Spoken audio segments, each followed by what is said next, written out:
Ou seja, a equipe multiprofissional ela entra no cuidado integrado, no cuidado paliativo, em todos os momentos. Todo. Ou seja, não tem que deixar chegar em fases avançadas de doença, né? Não. Eu queria entrar um pouquinho com você também nesse assunto.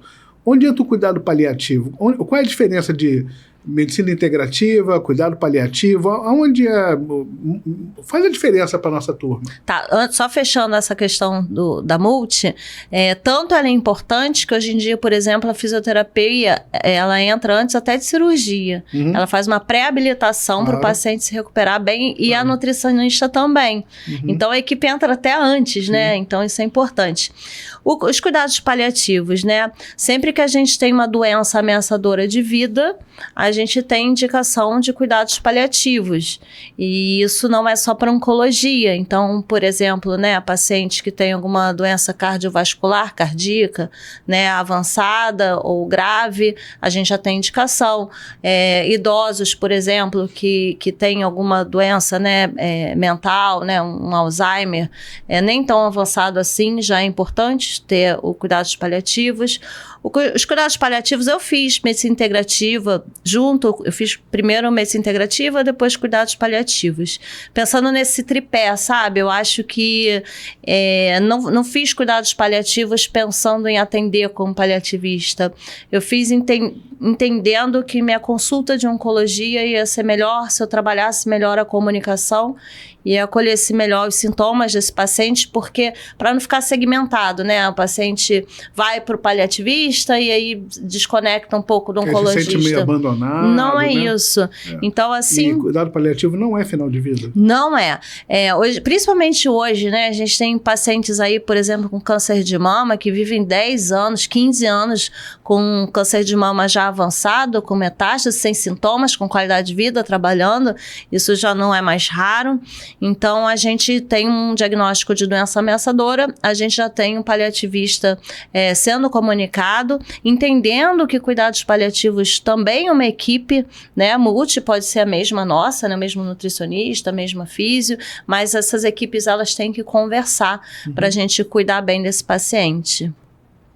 E do ponto de vista da clínica de dor, quando a gente fala em clínica de dor, o profissional que a gente tem mais objeção é a equipe de saúde mental. Sim.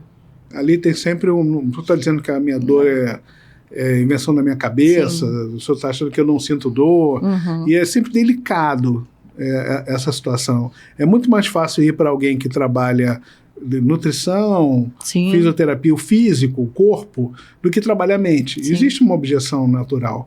Como você trabalha essa parte emocional? Porque nossos pacientes em oncologia, eles são muito vulneráveis, né? Não só fisicamente, mas emocionalmente são muito vulneráveis. Sim. Como é que você trabalha essa parte da saúde mental dos nossos pacientes, em relação à ansiedade, à qualidade do sono, ao medo? Sim. Né? O medo, que é um medo crônico, né? A hipervigilância. Né? Como é que você trabalha isso? O medo é uma sigla que a gente tem, né? Em inglês é fear of recurrence, né? A gente tem medo da doença voltar. O paciente tem esse medo e a gente estuda como cuidar desse medo, né?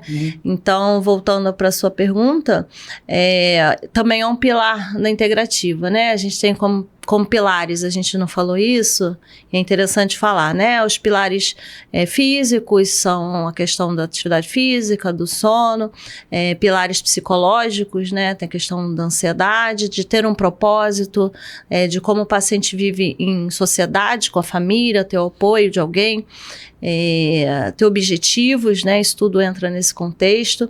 No físico entra também a alimentação e a saúde mental, né? Passa por isso a espiritualidade também. Eu acho que a gente mais para frente vai falar.